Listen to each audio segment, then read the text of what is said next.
Howdy, howdy, it's the morning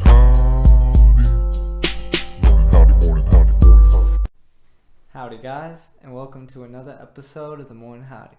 Like every episode. Howdy. So today's topic is going to be reading. So let me start off by saying how I started reading. The first books I was ever interested in, as far as I can remember, were the Dr. Seuss books.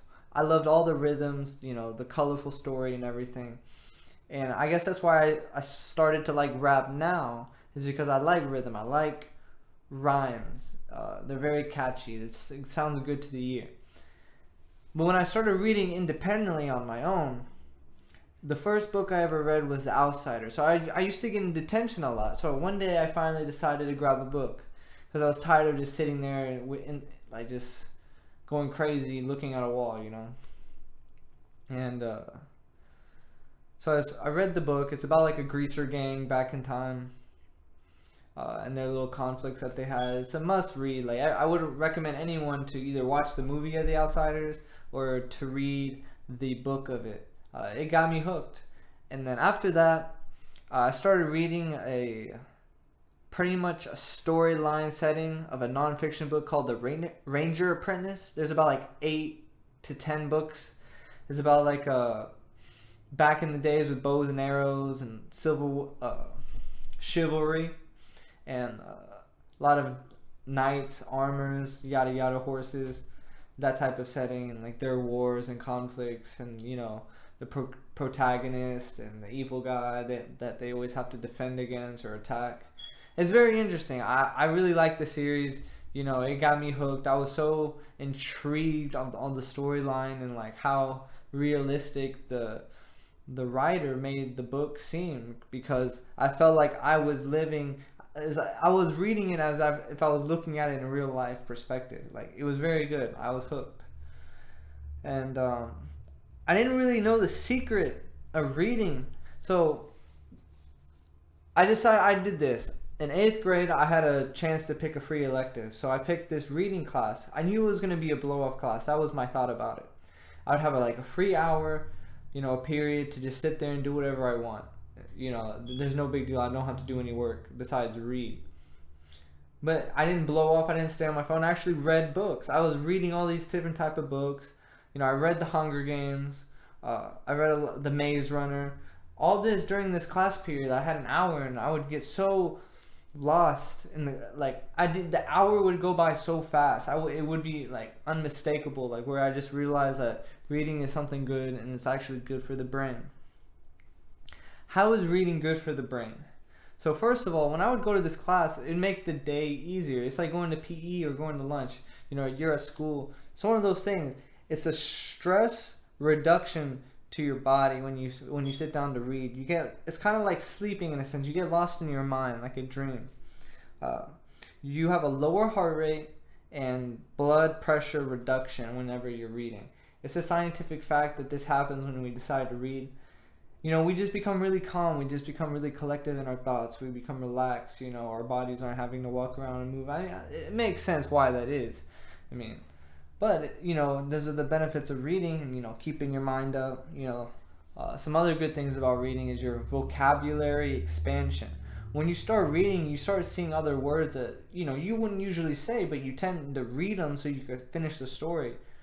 So your mind is pretty much picking in the information of the word that you haven't seen, so it kind of adds to your database of the type of vocabulary you can use if you're going to use it into a pretty much your own type of story setting.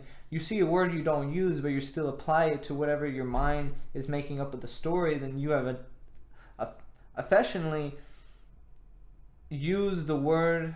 It pretty much expanded your vocabulary.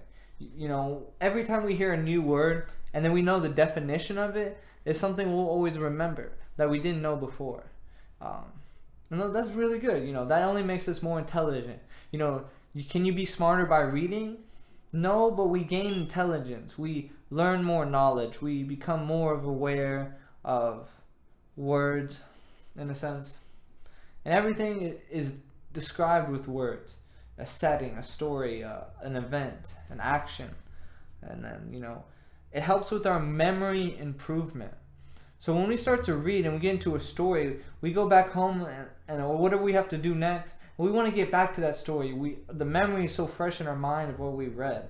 And then what we read becomes pretty much the memory, the words. So along with vocabulary expansion, to have that sense where you really like a book and you're into the book, and for all the words you put, and you know how they say a picture is worth 1,000 words? Well, you just read 1,000 words that created the picture that is wanting you to go back to the book so you can finish the story with. And memory improvement is one of the best things that you want.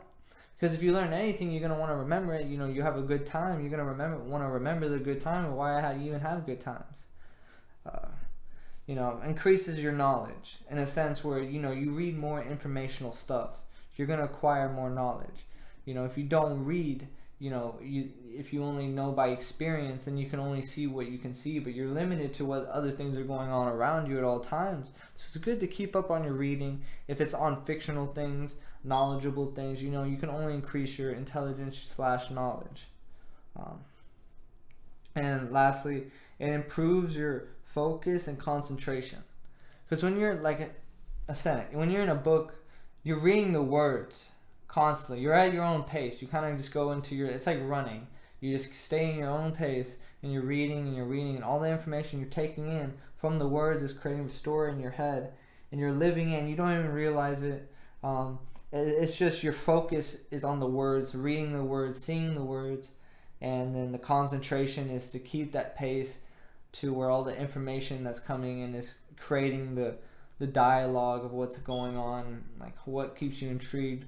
Whatever book you're trying to read, like in romance ones, there's always a lot of teasing going on for the suspense, and say like a conflict type of, like the Ranger Apprentice, there's a war going on, but there's just a scene like going on like between one or two people, and they're really describing it while other things are happening. You're like, damn, I want to know what else is going on. Like finish this plot so I can figure out what's going on with Davy Jones. Is he okay?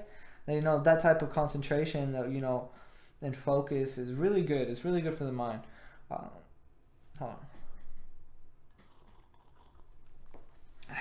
So one of the things is also beneficial with reading. Once you find what you like, and say you read a couple books, you'll find more things that you like.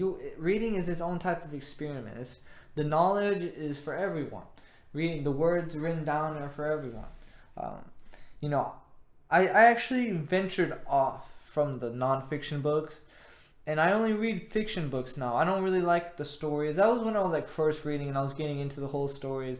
I was in 8th grade, so I was 14, 15, around that age when I was getting liking these books. But then I was like, look, I like the stories, but everyone can make a story. Everyone can make a story, but what are the facts? What are the knowledges? What are the wise things that people experience in their life is actually factual? And it's not someone wanted to, in a sense, you tell a story about Harry Potter. Harry Potter is actually the #1 sold book ever. The whole series. So that's, Harry Potter, but it's all made up. None of that actually happened. I'd rather hear something that someone experienced and they're sharing on a paper because I'm not able to talk to them in person. Like that type of thing. So the first book actually written was the Gutenberg Bible in 1455. And it was the first published book. Not the first thing ever written, but the first book. Like, oh, look, here's something that people can buy. Here's the Gutenberg Bible. It's the first published book. And of course, it's going to be the Bible, everyone's going to own a Bible. You have to have a Bible. So, everyone got the Gutenberg Bible. If they could afford it, of course. It was a must. Religion, it's crazy how religion in history seems so, so much more than what it is now. Like, we all have our religion, but it's not as serious.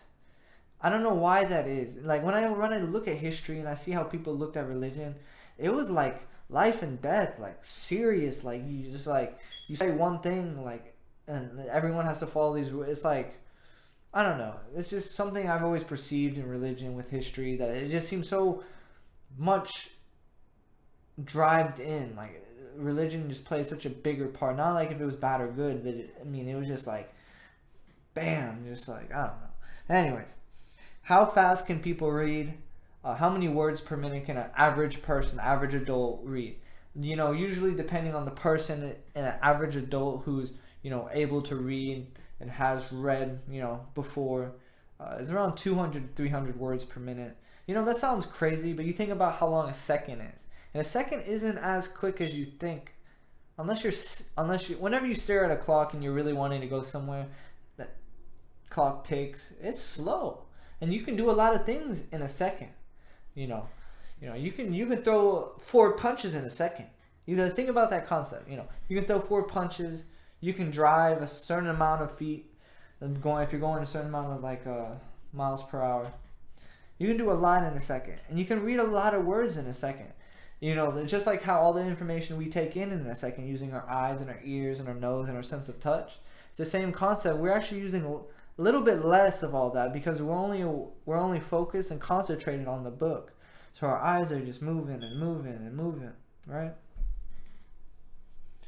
Well, someone who can stay really concentrated and, has read a book, like I said before, because people who don't ever read, they kind of get lost in the words, their eyes get lazy. These are things that happen when you first start reading. Like, you're like reading a page and you're really interested, and all of a sudden your eyes go all over the place. Generally, that's how it was for me at first. I would get tired reading books, even though I liked the book, even though I was interested in the book. I would just get tired reading. I was like, I need a break. And my eyes are tired. These are common things when you first start reading, and that shouldn't stop anyone from reading. It's only knowledge, and knowledge is power. And I want everyone to obtain the power to help them with their purpose in life. And trust me, if you try to read up on anything you want to do and acquire the most knowledge, you want to know all the knowledge and then adapt from there. You can't just take the next step forward if you don't have that foundation of what's already there. And you can't just take. You could technically take a little bit of all and make your own, but it's susceptible to crumble. So and always acquire your knowledge, keep up on your reading, and so the type of books I started reading after non-fictional books was generally philosophy books. I was really intrigued how people used to think back in the day and the questions they would ask another person and how they would respond. Usually, the way philosophy works, it's a question that isn't either good or bad. It's right in the middle. It's either, is Alexander the Great confronted a philosopher, I forgot of what type, and a guy that was a soldier for Alexander, he said, "Do you not know who this is? He has conquered blah blah blah and back." And the philosopher said, he's just like, "I have lost the will to conquer." That's the type of philosophy. Why it's a weird philosophy. I have lost the urge to conquer. That's his philosophy. Alexander the Great believed in philosophy himself, but war was all he knew. So that was his war philosophy. And a monk of some type. They are very neutral type of people. They don't go out for violence, and they don't just go out and help everyone who needs help either. They're really, really neutral. The Shaolin monk temples, they train all the time for the greater purpose of whatever event that might be. They're there to train, and that's all they're there to do. There's a lot more when it comes to those things. There's always different type of temples, there's different type of tribes, and generally speaking, these are things that I have seen or heard about or read into a book. And I like these philosophies because everywhere grows up, everyone lives a different type of life, but they always tend to ask the same questions. And these questions are the ones that, drive us closer, because then we work together to figure out the problems that we all have. And, when we read books, we get to see the questions they sometimes ask, the way they try to figure out their answers.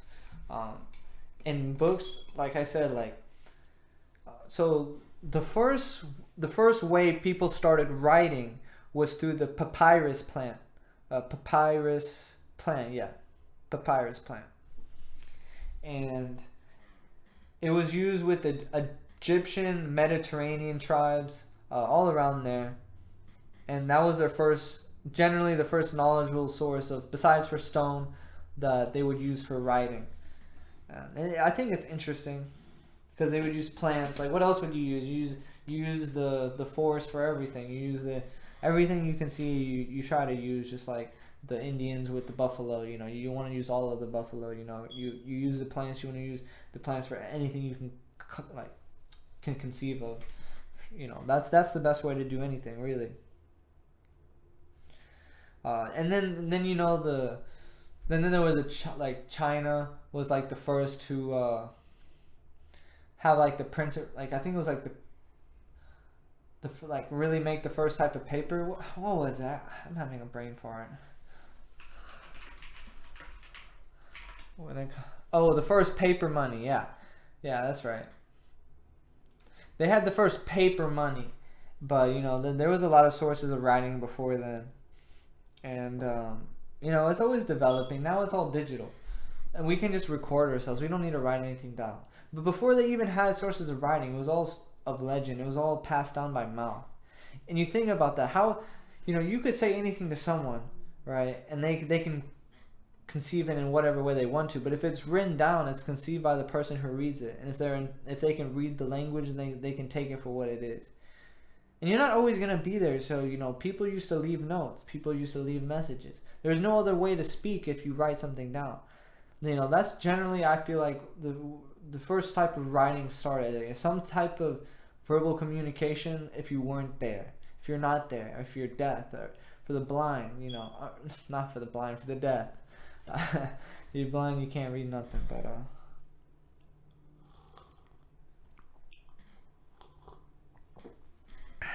yeah, but now everything's digital. You write it down and it's in a system forever. But then you think about, we have all this knowledge in the tip of our fingers, but what if the internet shuts down? The libraries are consistently made out of computers now. How are we going to turn on those computers? I went and tried to look at all the scientific books, all the knowledgeable mathematical books at the library, and they didn't have many. They didn't have everything. If you think about it, they didn't have everything. And I checked, and there was a very small selection of all the things that are all out there. It made me worried. It made me worried if like something happened. All the internet was down. There's no more power. How are we going to acquire the knowledge and the sources of knowledge to make resources and do all these things if the internet isn't there that holds all that information that we tend to use day to day? Whenever we have a problem to bake a pie, we get on our phone and ask how to bake a pie just to double check. We don't tend to make mistakes, but if we don't have the internet to correct us on all the knowledgeable things that are out there, what's going to happen when the library doesn't hold in all the information it used to? We don't hold on to a collection of books like we used to. We don't have knowledge on our fingertips. The phone isn't always knowledge on your fingertips. If your phone is dead, it's nothing. But a book, unless it's buried or burned, is very knowledgeable, and it holds the sources as long as it's well kept. You can always flip open the book and read it. The phone isn't like that. You can't always just turn on your phone. It has to be charged. There's a lot to the phone. Yes, it's definitely the more efficient, but it also comes at a cost. It costs energy. It costs a lot of scientific things. And reading is not too complicated, but it is complicated because you have to learn how to read and you have to learn how to write. And as you grow older, especially when you're young, you adapt to things a lot quicker. I got to read the Dr. Seuss when I was little. I got to read a little bit. I had a chance, you know. I had a better reading start, I guess you could say, you know. Along with my mathematics, like I was doing 2 + 2 when I was really young. I feel like everyone should read. Like people get so used to, you know, the TV and whatever we get like zombified when we watch TV. It's like we soak in everything, but we don't remember it. That's how it is for me. I don't watch TV anymore. I'd rather read a book than watch TV. And it's only because of my preference, of the knowledge that I'm taking in from the TV. One thing is news, but that news isn't necessarily, there's always something going to happen. Is it really knowledgeable? Are we preventing the things that are happening when we watch the news? No, we're just looking at another source of entertainment. News is, in a sense, entertainment of the things that are going on. There's history channels. You could watch things about animals that you've never seen before. Once or twice. If you don't know anything about an animal, it's all knowledgeable. There's things like that. But unless it's something knowledgeable, I'd rather not watch TV. In the books, fiction books, the ones I look for. I'll even read a dictionary. I'll read a book for dummies on something I don't know how to do, because these are things that I don't know how to do. But I want to know how to do it, rather the fact that that's what I want to do. I'd rather know how to do something than having to do it. I'd rather always know than actually do something. That makes sense. I could know how to change a tire to a car. It doesn't mean I want to do it, but I would like to know how to.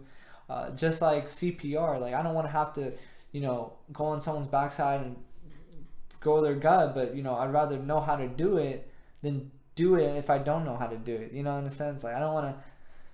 And that's the beauty of the knowledge. It's power. It's like, the more you know, the better the circumstance will be. It's just like when you're in war and you know exactly how many troops they have to the core and how they're going to do it. You can prepare yourself for exactly what you're waiting for what's going to happen. And you know how they say, when you read, always make sure to read in between the lines.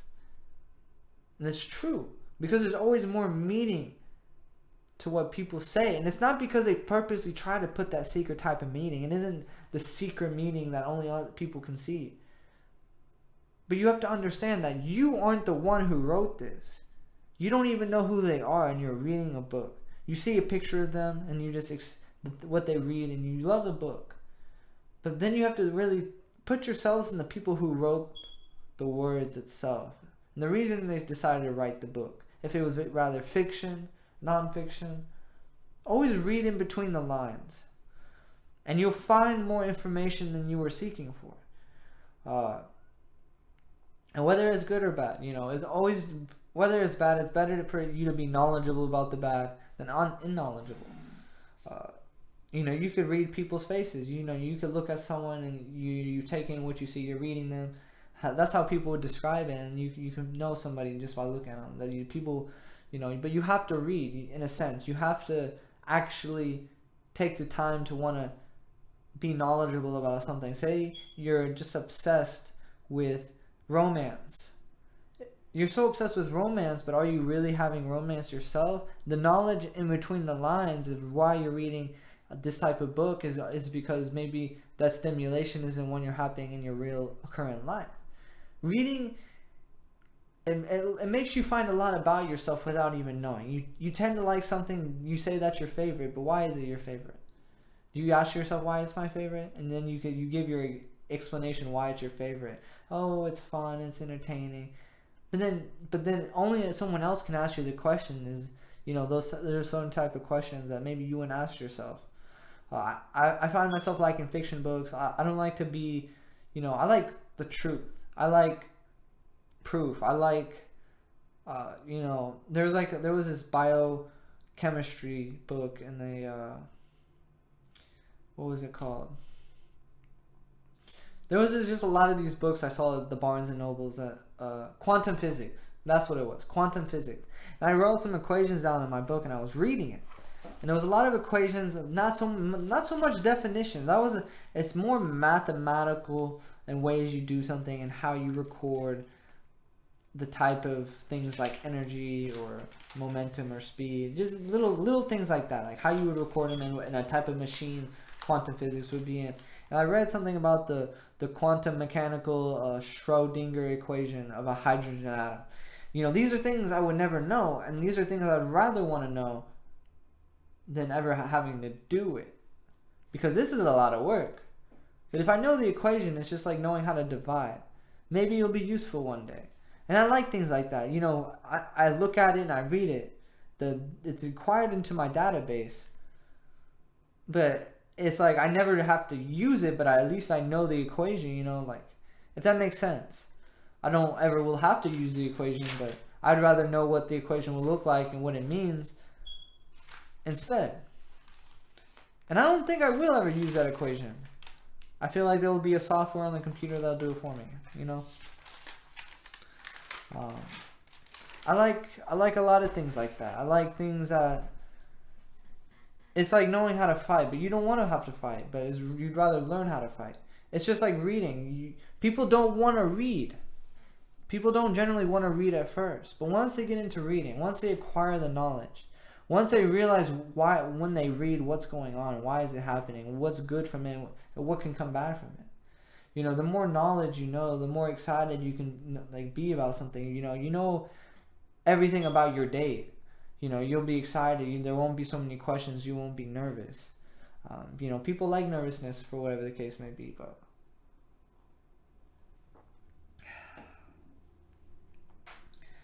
I just want everyone to read. You know, acquire your knowledge. Don't be afraid to read like a book. Go look for a book. Don't be afraid to, go on Google and read long descriptions about stuff. Don't just read the definition. Go ask more questions. And to ask questions, you have to read a response about whatever that question is. And everything we do in life, we have to read something. We have to read signs.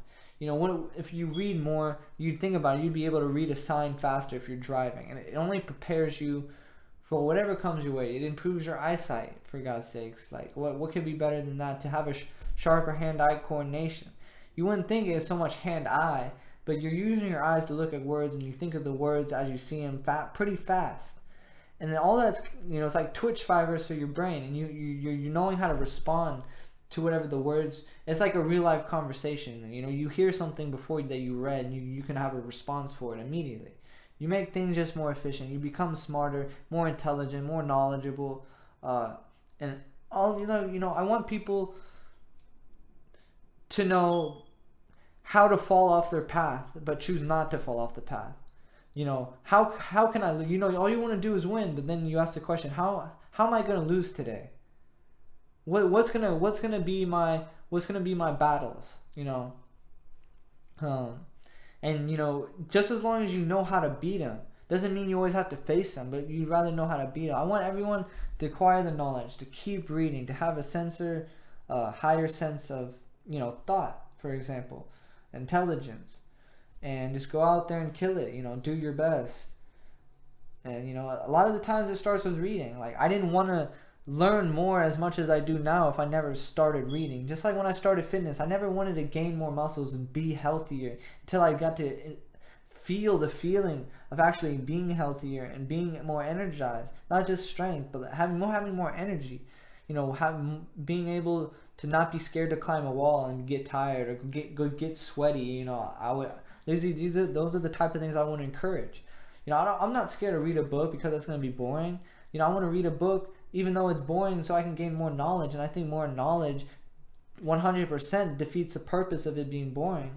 It's like someone who doesn't want to go to the gym. They don't ever want to go to the gym because it doesn't sound fun. They think it's going to be tough, so it's not them. They don't want to. They're not there for the adversity. But it's not them until they jump in the waters. Babies don't want to just be Olympic swimmers until they find out how fun it is to be out in the water. We just have to jump into the deep end of a dictionary, the biggest book, of something that acquires our knowledge, something acquires that we would find entertaining, whether it be non-fictional or fictional, and just start from there and work your way into your goals and do a lot of studying. There's nothing wrong with studying. You're not a geek or a nerd. More power to the man who knows more. People will only look at you better if you know more. Like, it's not how it seems in TV. Everyone just picks on the nerd, and because in the end, everyone's gonna look up to the nerd because he, whatever the case is, that's the truth. And just keep reading, keep doing what y'all are doing, and always have a howdy all good old day. So until next time, guys, howdy howdy.